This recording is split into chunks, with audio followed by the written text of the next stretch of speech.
আমি বলি যে জুলাই আমাদেরকে একটা গোল্ডেন জেনারেশন উপহার দিয়েছে।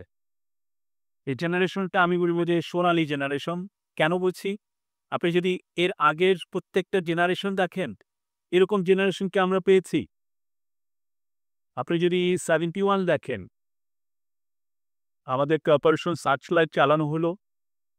অনেকে ঢাকায় মারা গেলেন। কতজন? কেউ ১,০০০ উপরে বলেন, কেউ ১,০০০ এর নিচে বলেন।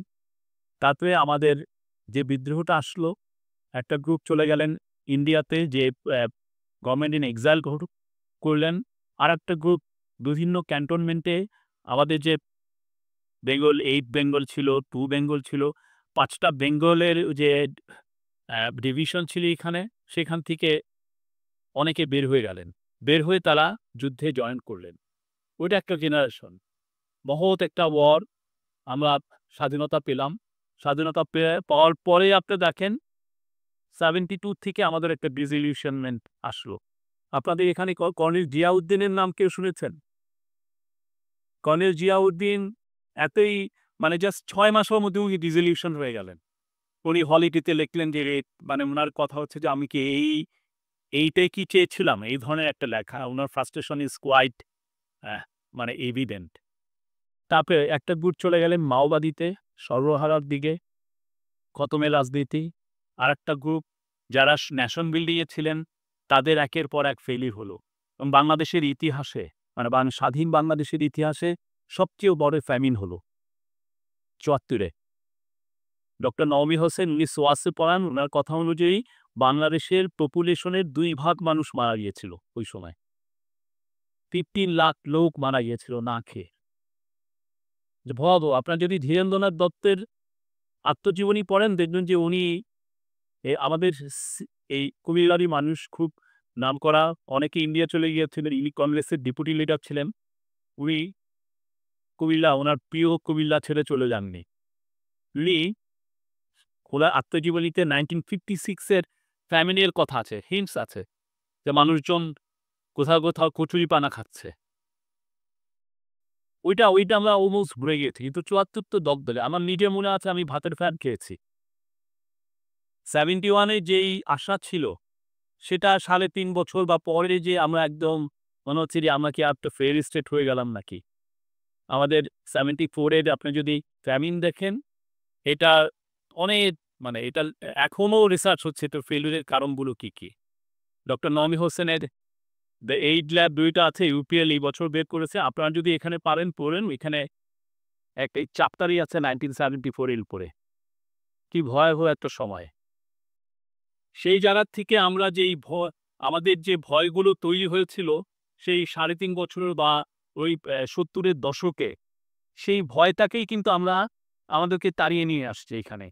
আমরা সেই ভয় থেকে দূরে ঘিরে থাকতে আমরা এই জায়গাতে এসেছি। আমাদের মাথার মধ্যে সারাক্ষণ ভয় হয় যে আমাদের যদি আরেকটা গভর্নমেন্ট ফেইল করে, আমাদের উপরে যদি একে অবর্ণনীয় হিউম্যান মেড ডিজাস্টার চেপে বসে, আমরা কিভাবে করব? বাংলাদেশের যদি আপনি অ্যা ডেভেলপমেন্টের স্টোরি দেখেন, বাংলাদেশ গভর্নমেন্টের সবসময় তার ইনস্টিংক্ট এ থাকে যে দেশে যদি আরেকটা ফ্যামিন হয়, আমি যদি আমার খাদ্য না উৎপাদন আনার জন্য ইম্পোর্ট করার মতো যদি আমার ফরেন এক্সচেঞ্জ রিজার্ভ না থাকে, ভয় সবাই কি আমাদেরকে তাড়িয়ে নেয়। আমরা যতই বলি না যে আমার পার ক্যাপিটা ইনকাম $২৮০০ যাই হোক না কেন, সাকসেসিভ যত গভর্নমেন্ট এসছে তার মাথায় এই ভয়টা ছিল। ফর দি ফার্স্ট টাইম আমাদের সোসাইটিতে যেই একটা ডিপ ডিভিশন আছে, সেই ডিভিশনকে তারা ওভারকাম করার চেষ্টা করেছে। আমাদের সেকুলার ভার্সাস রিলিজিয়াস এর মধ্যে যে ডিভিশন আছে, একটা সার্কারি ডিভিশন, এটা শহরে আর ইয়ের মধ্যে বোঝা যায়। সেই জায়গাটা তারা ওভারকাম করেছে। আমাদের ইকোনমিক যে ডিভাইড আছে, সেটা তারা ওভারকাম করেছে। উত্তরা যেমন আন্দোলনে ছিল, শরীয়তরাও আন্দোলনে ছিল, বাড্ডা আন্দোলনে ছিল, কুমিল্লা আন্দোলনে ছিল, দিনাজপুর আন্দোলনে ছিল। এমন কোনো কর্নার নাই যেটা এই আন্দোলন দ্বারা টাচড হয়নি। এমন কোনো শহর নাই যে এই আন্দোলন দ্বারা টাচ হয়নি। এমন কোনো স্কুল, কলেজ নাই যে আন্দোলন দ্বারা টাচ হয়নি। এবং এটা লেড করেছে কারা? Golden generation. এবং তারা কিন্তু খুব বেশি কিছু বলেও নাই। তাদের বলা কথাগুলো এসছে হচ্ছে দেয়ালে, দেয়ালে। কেউ তাকে বলে নাই যে আমরা একটা প্লুরাল মাল্টিকালচারাল সোসাইটি চাই। সে তার ছবি এঁকে দিয়েছে একটা মুসলমানের ছবি, একটা হিন্দুর ছবি, একটা খ্রিস্টিয়ানের ছবি, একটা বুদ্ধিস্ট মঙ্কের ছবি দিয়ে এসে বলছে যে আমি এই সোসাইটিটা চাই। তা আপনি বারবার রেখে দিয়েছে সংস্কারটাই। সে কিন্তু বলে নাই যে আমি কি সংস্কারটা চাচ্ছি। কিন্তু সে বলছে যে আমাদের সংস্কার দরকার। তার খুব প্রতিটা দেয়ালে, দেয়ালে তার দেয়ালে, দেয়ালে তার ক্ষোভ, দেয়ালে, দেয়ালে তার কনসার্ন, দেয়ালে, দেয়ালে তার ভালোবাসার কথা। এই যে নতুন জেনারেশন যেই ব্রিলিয়ান্ট একটা তার চাওয়া, এইটার রিফ্লেকশন আমাদের পুরো সোসাইটিতে এসছে। আমরা এমন একটা সোসাইটি চাই যেখানে সবাই সবার প্রতি আস্থাবান। আমি আপনার উপর আস্থাবান, আপনি আমার উপর আস্থাবান। একটা হিন্দু যেন বড় হয় উইদাউট ফিয়ারে, একটা মুসলমান যেন বড় হয় একটা উইদাউট ফিয়ারে। একটা যে লোকটা খুব ধর্মকর্ম করে সে যেন মনে করে যে তার ধর্মকর্ম করার রাইটটা সারা জীবন থাকবে, 100, 200, 300 বছর থাকবে। যে লোকটা টেম্পলে প্রতিদিন সিদ্ধেশ্বরীর দেবীকে যে আরাধনা করছে সেই জন্য চায় যে তার সারা জীবন যে শরীর ওই টেম্পলটা বেঁচে থাকুক, তাদের ধর্ম আরো ফ্লারিশ করুক। এই যে চাওয়া, এই চাওয়াটা নিয়েই এবং এই চাওয়াটা ঘিরে যে বাংলাদেশ, সেই বাংলাদেশ বানানোর একটা আমরা ব্রত নিয়েছি। আপনাদের কাছ থেকে এই ম্যান্ডেটটা আমাদের। আমরা এই কাজটা করার চেষ্টা করছি। কেমন পাচ্ছি জানি না, বাট এটা একটা কিন্তু আপনারা অনেকে অস্থির হয়ে করছেন। আজকে একটা মার্ডার দিচ্ছেন দেখে আপনার মন খারাপ হয়ে যাচ্ছে। কালকে একটা ক্ল্যাশ হচ্ছে আপনার মন খারাপ হয়ে যাচ্ছে। পরশুদিন একটা মেয়েকে একটা বাজে রকমের একটা কথা বলেছেন একজন। তাতে অনেকের মানে তার অ্যাঙ্গারটা খুব শক্তভাবে উনি তার অ্যাঙ্গারটা প্রকাশ করছেন। পরশুদিন একজন এমন একটা ঘটনা ঘটছে সেটা আপনিও আটকে উঠছেন যে এইটাই কি এই বাংলাদেশকে আমি চাচ্ছিলাম? এই যে আমাদের যে প্রতিদিন যে আমরা যেই ফ্রাস্ট্রেশনগুলো আমরা ওইটা আবার আমরা পুরো ঝেড়ে দিচ্ছি আমার ফেসবুকে, সোশ্যাল মিডিয়াতে। আমরা সবাই এগুলোর মাধ্যমে জানাচ্ছি আমরা কি বাংলাদেশটা চাই। কেমন বাংলাদেশের রূপরেখা হবে এবং সেইটা বানানোর সেই স্ট্রাগলে আমরা সবাই আছি। আমি একা না। আমার গভর্নমেন্ট আছে, আপনারা আছেন, সবাই আছেন এবং সেটাকে নিয়ে যাচ্ছে আপনাদের এই গোল্ডেন জেনারেশন। এই জেনারেশন আমার মনে হয় না কোনো দেশ, খুব কম দেশই এরকম জেনারেশন পায়। এটা আমি মনে করি এরা বাংলাদেশকে মেরামত করবে। সামনে আরো বন্ধুর পথ আসতে পারে, তারা সেই বন্ধু পথকে আবার সমান করবে।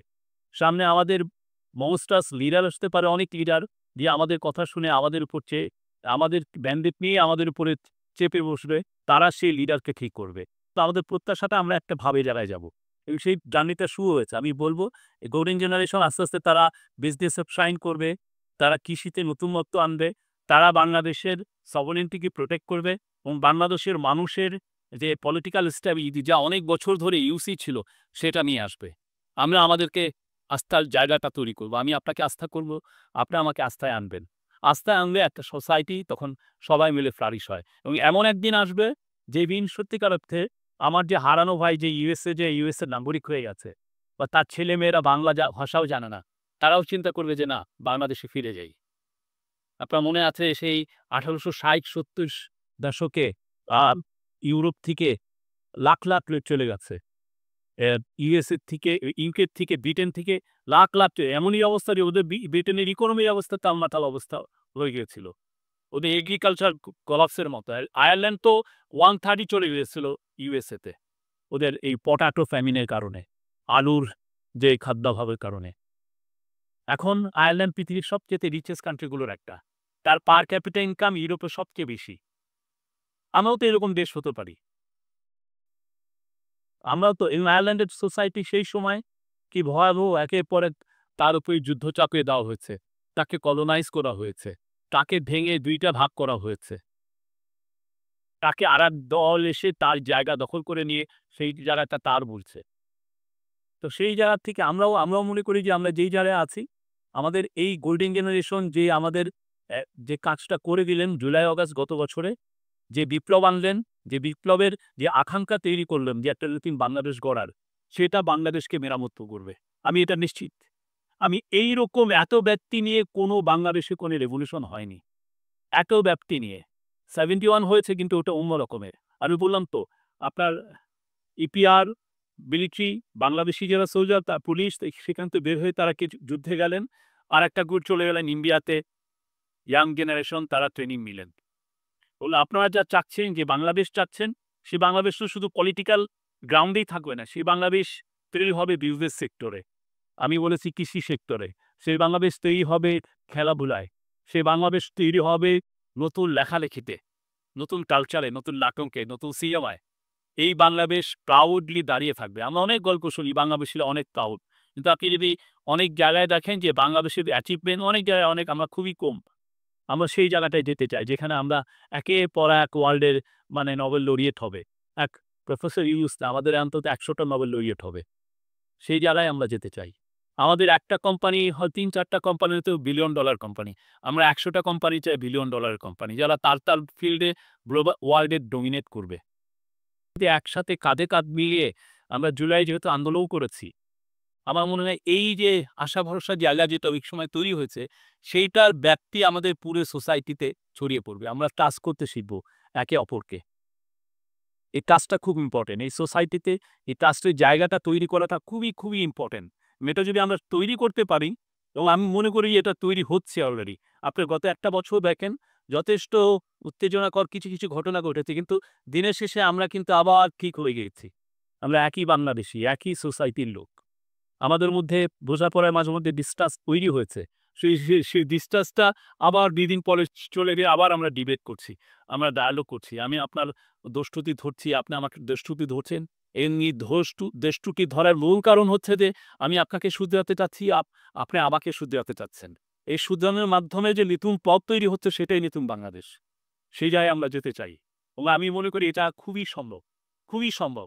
বাংলাদেশ এই সাউথ এশিয়ায় এটা বড় হবে, খুব বড় হবে। এবং এই যে বাংলাদেশী সোসাইটি যে রেজিলিয়েন্স শো করেছে গত ১ বছরে, অগাস্টের বিক্ষুব্ধ দিনগুলোতে ৫ তারিখের পরে আপনি চিন্তা করেন, এটা তো আনবিলিভেবল একটা বিষয়। যে ধরনের পেইন্টিং যে ধরনের অ্যা ভয়ের একটা আ প আ পরিবেশের কথা সবাই চিন্তা করেছিলেন, যেটা ভয়ের, সত্যি কি সে ভয়ের পরিবেশ তৈরি হয়েছে? আমি তো দেখি পুরো আমাদের হ্যাঁ, ২-১ টা ঘটনা ঘটেছে। খুবই অনাকাঙ্ক্ষিত, এটা না হলে আরো ভালো হতো। কিন্তু আমাদের society as a whole behave like a adult person. Adult তারা শো করেছে না they are adult people. Young ছেলে-মেয়েরা পথটা দেখিয়েছে। কিভাবে তারা রাস্তায় দাঁড়িয়ে, পুলিশ নাই তারা ট্রাফিকের ডিউটি দিয়েছে। থানার সামনে দাঁড়িয়েছে। দুর্গাপূজার সময় তারা গণ্ডি পাহারা দিয়েছে। এটা হচ্ছে নতুন বাংলাদেশে তারা কি চায়, কি হিসাবে সে যে বাংলাদেশকে ফেইল স্টেট হতে দিবে না, তার প্রতি পদে, পদে সে আপনাকে শো করছে যে, "না এটা করো, ওইটা করো, এই জায়গাটা" এবং সে কিন্তু আপনাকে বলছে না, সে নিজে করিয়ে দেখাচ্ছে। সাচে আমি তো বলব দিস এ গোল্ডেন জেনারেশন। আমার বয়স আগামী মাসে ৫৬ হবে। আরো কয় বছর বাঁচি জানি না। বাট আমি নিশ্চিত এই গোল্ডেন জেনারেশন বাংলাদেশকে একটা গোল্ডেন হাইট এ নিয়ে যাবে।